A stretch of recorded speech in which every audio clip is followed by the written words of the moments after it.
ऐसी सिर्फ 3 बातें आप मुझे पेश करें जो बाकी मज़ाहिब और बाकी जो जो कॉन्सेप्ट ऑफ गॉड है, इंसानियत के भले के लिए, इंसानियत की रहनुमाई के लिए, जो आपका कॉन्सेप्ट ऑफ गॉड इस्लाम खुदा देता हो, ताकि उस पर मैं गौर फिक्र करूं।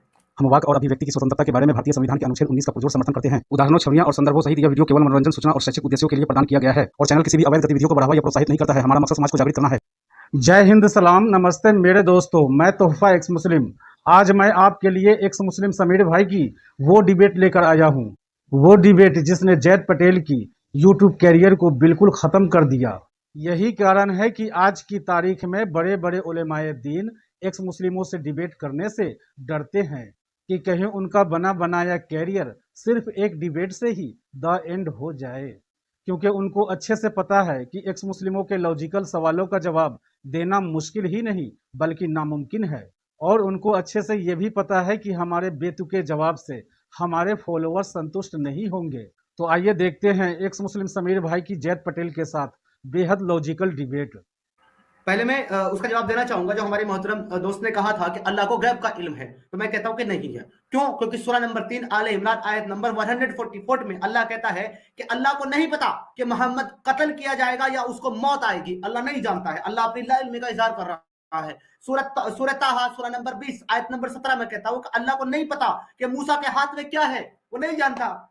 इसके अलावा सूरह नंबर 17 सूरह इसराइल आयत नंबर 85, रूह अल्लाह के हुक्म से है, वो इतना ही बताता है, लेकिन रूह क्या है ये अल्लाह को नहीं पता है। अल्लाह जो है सही सही तादाद नहीं जानता है असहाबे कैफ की कितनी थी। सूरह नंबर 18 सूरह कैफ आयत नंबर 22, वो अपनी इल्म का इजहार करते हुए कहता है कि मुझे नहीं पता है कि सही तादाद कितनी कितनी थी, वो नहीं बताता सही तादाद। तो इसलिए हम कह सकते हैं कि अल्लाह को गैब का इल्म नहीं है। बार बार रसूल अल्लाह जो है सल्लल्लाहु अलैहि वसल्लम बार बार कयामत के बारे में सवाल करते रहे कि आप हमें बताइए, लेकिन अल्लाह ने कभी भी जवाब नहीं दिया, बल्कि ये कहा कि तुम्हें उससे क्या सरोकार है, तुम्हें उससे क्या ताल्लुक है, वो जब भी आएगी। अल्लाह ने कभी भी नहीं बताया। इसलिए हम कह सकते हैं कि अल्लाह को गैब का इल्म नहीं है। और अगर अल्लाह को गैब का इल्म होता तो अल्लाह ताला ये सारी चीजें भी बिल्कुल जानता, जो उसी की अपनी किताब के अंदर मौजूद है।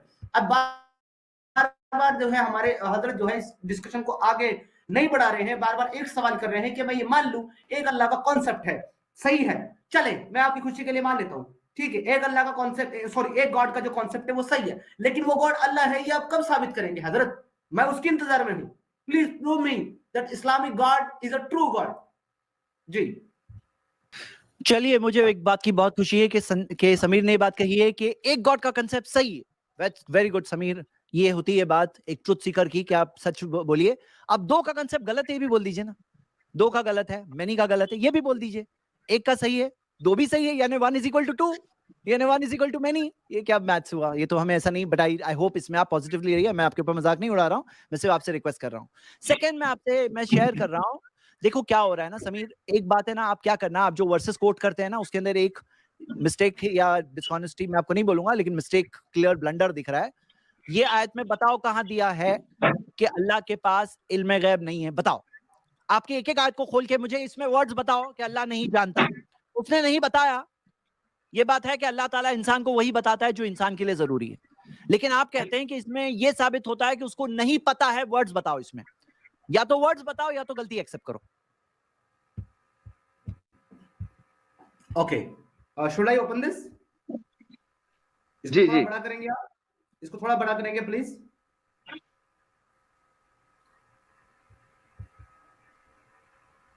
इसको थोड़ा बड़ा कर दीजिए जैद साहब, और इसकी उर्दू की ट्रांसलेशन खोल लीजिए। रुकिए मैं अपने पास से खोल लेता हूँ, अपने पास से खोल लेता हूँ। मैं करूँ जी? इजाजत है खालिद साहब? जी समीर भाई, जी जी आप रेडी हैं? जी ओके, आपकी टर्न है जैद साहब। मैंने जो है स्क्रीन पर रख दिया, अगर आप कहेंगे तो मैं इसको पढ़ दूंगा, ताकि क्योंकि आपने मुझसे सवाल किया है तो मैं इसका जवाब देने के लिए पढ़ सकता हूँ। नहीं समीर भाई, आप ही की टर्न है, जैद भाई कंप्लीट हो चुका है, आपको बताना है। अच्छा ओके ठीक है, ये 3 की 144 है। यहाँ पे क्या लिखा हुआ है? हजरत मोहम्मद सिर्फ रसूल ही हैं, उनसे पहले बहुत से रसूल गुजर चुके हैं।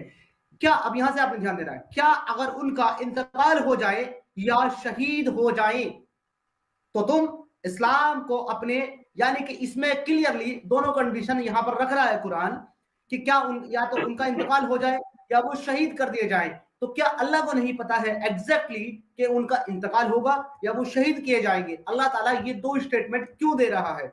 हालांकि जो कि ऑल नोइंग है, जिसको सब कुछ पता है, वो इफ और बट का इस्तेमाल ही नहीं कर सकता, वो शायद का इस्तेमाल करेगा नहीं। लेकिन कुरान के अंदर जो है तकरीबन 30 से ज्यादा बार अल्लाह बार बार कहता है परहैप्स, शायद अल्लाह ऐसा करे, शायद ऐसा हो जाए, शायद वैसा हो। जिसको सब कुछ पता है, जो ऑल नोइंग है, वो शायद का या फिर अटकलों पे बात नहीं करेगा, वो इन्फिनाइट बात करेगा, फिक्स बात करेगा। लेकिन ये अल्लाह बार बार दो स्टेटमेंट रखता है जी। इसलिए मैंने कहा था कि अल्लाह को नहीं पता कि मोहम्मद साहब जो है वो कत्ल किए जाएंगे या उनका इंतकाल होगा जी। जी समीर भाई 1 मिनट में खत्म कर दिया। जैद भाई आपका टर्न।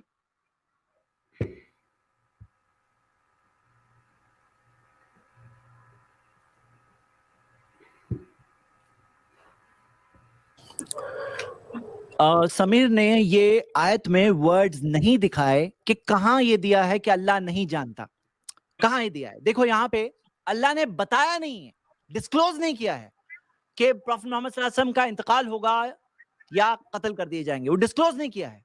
ये वर्ड्स में कहीं ये वर्ड्स नहीं है जो समीर रीड कर रहा है कि अल्लाह नहीं जानता। कहां है बताओ? नहीं है, नहीं है। और ये वर्ड्स जो रिवील हुआ बद्र उहुद की जंग के बाद में रिवील हुआ ताकि लोगों के एटीट्यूड को करेक्ट करे। अगर इसमें सिर्फ कत्ल का जिक्र होता तो ये जो आयत ने पर्पस सर्व की, खलबा आप जरा म्यूट करिए प्लीज। ये जो आयत ने पर्पस सर्व की कि प्रॉफेट मोहम्मद सल्लल्लाहु अलैहि वसल्लम के डेथ के बाद अबू बकर रज़ियल्लाहु अन्हु ने यही आयत पढ़ के लोगों को समझाया था, वो पर्पस आगे जाके लोगों को समझ में आया। और उल्टा अगर आप जानना चाहते हो कि मोहम्मद सल्लल्लाहु अलैहि वसल्लम के बारे में क्या दिया है, तो कुरान में चैलेंज है। ये नहीं कि आप देखो कि प्रॉफेट मोहम्मद सल्लल्लाहु अलैहि वसल्लम मदीना के अंदर हिजरत फर्स्ट ईयर के अंदर ये आयत आ चुकी थी कि वल्लाहु यासिमुका मिनन नास, अल्लाह आपकी हिफाजत करेगा लोगों से, और फसयकफीकहुमुल्लाह, अल्लाह आपके लिए काफी है उनके खिलाफ। यानी अल्लाह को मालूम है कि अल्लाह हिफाजत करने वाला, अल्लाह काफी है आपके लिए। और अल्लाह ताला ने हिफाजत के बारे में कई आयतें इस बारे में है।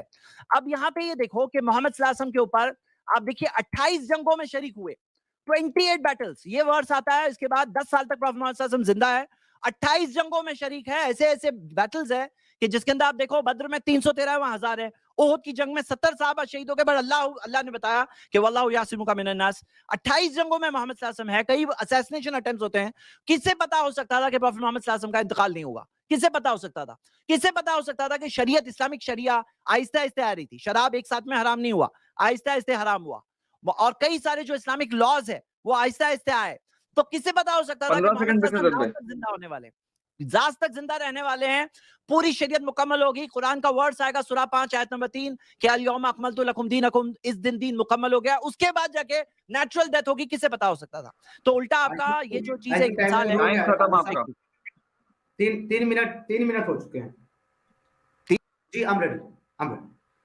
देखिए, मैं आपसे एक छोटी सी बात कहना चाहता हूँ हजरत, कि हमारा ये 2 घंटे का समथिंग डिस्कशन था, ये पूरा का पूरा निकल गया ना। तो अभी तक आप किसी कंक्लूजन पर पहुंच पाए हैं ना मैं पहुंच पाया हूँ। मैं आपसे मजीद ये गुजारिश करूंगा कि कम से कम अब जो हमारे पास 15 मिनट बचा है, इस 15 मिनट में हम ऐसी कोई बात कर लें ताकि लोग बाद में कहें कि हाँ, 2 लोगों के बीच में कुछ तो बात हुई है और उससे कुछ तो नतीजा निकला है। अगर इसी तरीके से हम एक दूसरे को जो है बातें करते रहेंगे, सही गलत पे अड़े रहेंगे, तो किसी कंक्लूजन पर नहीं पहुंचेंगे। मैं आपसे, चले इसको आसान करते हुए मैं ये कह देता हूं यहां पर कि आप मुझे ऐसी कोई 3 बातें, इस्लामी गॉड जो है उसकी ऐसी 3 बातें आप मुझे पेश कर दें जो दुनिया का कोई और अकीदा इंसानियत की रहनुमाई के लिए या इंसानियत के फायदे के लिए, दुनिया का कोई भी और अकीदा, कोई भी और धर्म, कोई भी और खुदा, कोई भी और कॉन्सेप्ट ऑफ गॉड नहीं देता हो। ऐसी सिर्फ 3 बातें आप मुझे पेश करें जो बाकी मज़ाहिब और बाकी जो कॉन्सेप्ट ऑफ गॉड है, इंसानियत के भले के लिए, इंसानियत की रहनुमाई के लिए, जो आपका कॉन्सेप्ट ऑफ गॉड इस्लाम खुदा देता हो, ताकि उस पर मैं गौर फिक्र करूं जी। और इसके लिए अभी 2-2 मिनट का टाइम चल रहा है, आप इसके लिए मजीद 2 मिनट और, यानी कि 4 मिनट मेरी तरफ से ले सकते हैं आप इसके, लेकिन मुझे 3 बेहतर बातें बताइए। चलिए स्टार्ट करते हैं। मेरे ब्रदर्स, समीर ने जो प्रेजेंट किया है, मैं उस बारे में सबसे पहले तो फिर एक बार रिक्वेस्ट कर रहा हूं, क्योंकि टाइम हमारा बहुत गया है। क्योंकि आप अगर फर्स्ट टाइम में जवाब दे देते, मुझे इतनी बार रिक्वेस्ट नहीं करना पड़ता। कि आप रिक्वेस्ट कर रहा हूं कि आप वो सवाल का जवाब दीजिए कि 1 सही है ना, तो 2 गलत है बोल दीजिए ना। हाँ, ये मैं वेट कर रहा हूँ, बहुत देर से वेट कर रहा हूँ। सेकंड ये कि आपने कहा 3 चीजें इस्लाम की, तो वो 3 चीजें जो इस्लाम की है ना, वो मैंने स्टार्टिंग में ही स्टेट किया था कि आप देखोगे कि 1 गॉड का कंसेप्ट सिर्फ इस्लाम में मिलेगा। दूसरी जगहों पे कहीं पे बेटे हैं, बच्चे हैं, कहीं पे भागीदारी है, कहीं पे आइडल वर्शिप है, कहीं पे हेल्पर्स है, कहीं पे मल्टीपल गॉड्स है, और कहीं पे वन गॉड बोलते हैं लेकिन टू को गलत नहीं बोलते हैं। तो वो भी तो एक वन को नहीं मानना हुआ ना। वन को जो मानता है वो टू को क्लियरली बोलेगा one is not equal to two, one और टू दोनों कैसे सही हो सकते हैं, ये तो क्लियर बात है। तो वो एक स्पेशलिटी है इस्लाम की। दूसरी चीज है उसके जैसा कोई नहीं है, क्योंकि दूसरी जगहों पे है गॉड के जैसे दूसरे लोग हैं, गॉड के जैसा कोई नहीं है, इस्लाम में है। और थर्ड है कि वर्शिप उसी की हो। लेकिन इसके अलावा मैं आपको एक बहुत ब्यूटीफुल चीज शेयर करना चाहता हूं, जो आपने कहा ना इंसानियत की बात, तो इंसानियत के ताल्लुक से, क्योंकि आपने मुझे एक्स्ट्रा टाइम भी दिया है, तो हम देखते हैं कि इस्लाम ने ये बताया है कि भाई ये जो इंसान जो होते हैं ना, सफर होते हैं विदाउट एनी रीजन। और क्योंकि आप इंसानियत की बात करते हैं तो मैं आपको इन्वाइट करता हूं कि देखिए ब्रदर, ये जस्टिस एंड रिकम्पेंसेशन है ना, ये दुनिया में नहीं है। अगर हम ये देखें कि गॉड अलमाइटी है, वो देखता है, जानता है, और he will call us to account. हिसाब किताब होने वाला है, मरने के बाद जिंदगी है, हम सब उसके सामने खड़े होने वाले हैं। और ये यूनिवर्स जो टेस्टिमनी दे रहा है, देख के क्या पता चलता है कि ये यूनिवर्स इतना कैलकुलेशन से सब कुछ है। यहाँ पे ऐसे इंजस्टिस हो रहा है दुनिया में, ये कैसे होने देगा? वहां पे एक एक इंच का कैलकुलेशन है। थोड़ा सा ऑर्बिट आउट हो जाए तो सितारे एक दूसरे से टकरा जाएंगे। मतलब हम देखते हैं सूरज और चांद टकरा जाएंगे अगर ऑर्बिट आउट हो जाए, तो वहां पे सब चीज जिस तरह से है, हाँ, जमीन, सूरज, चांद, तो ये क्या पता चलता है कि हम देखते हैं कि गॉड इंजस्टिस यहाँ भी नहीं होने देगा। और वो जैसा परफेक्ट है, ये लाइफ एग्जाम है, एग्जाम में रिजल्ट आने वाला है। और प्रॉफेट मोहम्मद सल्लल्लाहु अलैहि वसल्लम ने क्या कहा कि एक शख्स जो नाबीना है, ब्लाइंड है, और वो उस पर ही सब्र कर ले, तो उसके लिए कोई बदला नहीं सिवाय जन्नत के। तो इस्लाम ने जो जन्नत का कंसेप्ट दिया है ना, ये रिकॉम्पेंसेशन है कि कोई अगर परेशानी में सब्र करता है तो उस पर उसको जन्नत मिलेगी। और आप देखिए क्या हो रहा है कि दुनिया के अंदर जो बुराई चल रही है ना, वो बुराई में अगर कोई ये पहचान ले मेरा मालिक देख रहा है मुझे, ये कंसेप्ट जो इस्लाम ने दिया कि परफेक्ट जर्रा जर्रा का हिसाब होगा, तो ये बात समझना है। और ये सारी चीजों के बारे में जैसे मैं देखता हूँ, जैसे मैं बता रहा हूँ आपको, ये इस्लाम ने दिया है ताकि इंसानों को अच्छाई बुराई समझ में आए, ये सारी चीजें समझ में आए। ये है सम ऑफ द थिंग्स जो मैं इस्लाम की बताया। और भी बहुत कुछ बता सकते हैं, बल्कि टॉपिक जो आपने पूछा इस पे तो पूरे लेक्चर्स हो सकते हैं, लेकिन अभी के लिए मैंने इतना दिया। शुक्रिया। जब मैंने जैद साहब से बात की थी पर्सनली, आई एम सॉरी, अगर आपको कोई तकलीफ होता है मुझे बता सकते हैं। मैं अपनी एक पर्सनल बातचीत शेयर करने जा रहा हूँ जो कि हमारी बैक स्टेज में हुई थी, तो उसके ताल्लुक से मैं बात कर रहा हूँ यहाँ पर। जब हमारी यहाँ पर बात हुई थी तो मैंने ये कहा था कि मुझे आपसे उम्मीद है कि शायद आप जरिया बनेंगे मेरे घर जाने का और मेरे बच्चों से मिलने का। मुझे ऐसे अंदर से फीलिंग आती है कि आप मुझे वो इस्लाम पेश करेंगे या वो इस्लाम दिखाएंगे जो आज तक मैं नहीं देख पाया, या दुनिया का कोई भी स्कॉलर मुझे नहीं दिखा पाया।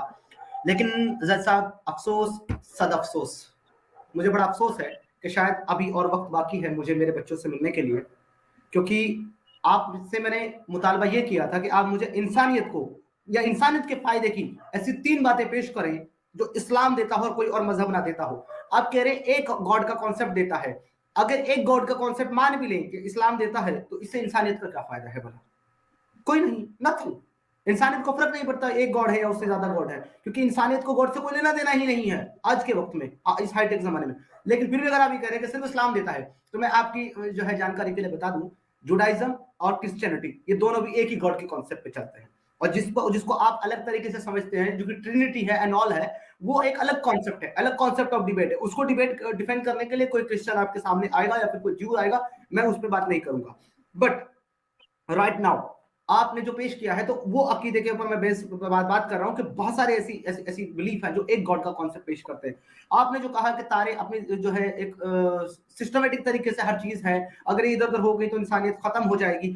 ये इंसानियत तो आज से 1400 साल पहले खत्म हो जानी चाहिए थी, जब रसूल अल्लाह ने चांद के 2 टुकड़े कर दिए, क्योंकि साइंटिफिक प्रूवन है कि अगर चांद अपनी जगह से उस तरीके से हट जाता है या चांद टूट जाता है तो हमारी जमीन पर जिंदगी पूरी तरीके से तबाह बर्बाद हो जाएगी। फिर मुझे नहीं पता कि आप इस चीज को कैसे बिलीव कर लेते हैं कि जनाब रसूलुल्लाह ने चांद के 2 टुकड़े कर दिए और उसके बाद भी आज तक हमारी जमीन सही सलामत है और जिंदगी बाकायदा चल रही है। आपने मुझे 3 तो क्या जनाब, एक भी ऐसी बात नहीं पेश की जो इंसान, आपका टाइम खत्म हो गया।